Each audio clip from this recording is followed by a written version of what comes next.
बरतानिया के prime minister Boris Johnson ने भी इमरान खान के बिलियन ट्री मंसूबे की तारीफ कर दी।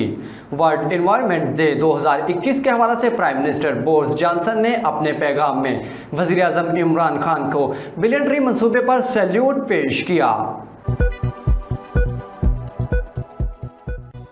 बरतानिया के प्राइम मिनिस्टर बोरिस जॉनसन ने भी इमरान खान के बिलियन ट्री मंसूबे की तारीफ कर दी। वर्ल्ड इन्वायरमेंट डे 2021 के हवाले से प्राइम मिनिस्टर बोरिस जॉनसन ने अपने एक पैगाम में वज़ीर आज़म पाकिस्तान इमरान खान को बिलियन ट्री मंसूबे पर सैल्यूट पेश किया।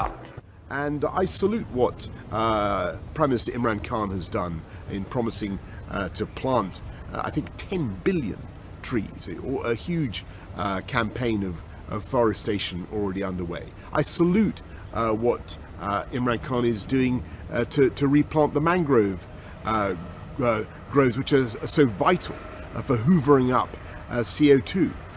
And of course, I can't promise to plant 10 billion here in the UK. We're going to do hundreds of thousands, no doubt. We're going to do loads and loads of trees. But what I can say is that we in the UK will work together with you and everybody else to tackle climate change, to reduce our emissions and to protect our planet for future generations. Let me wait.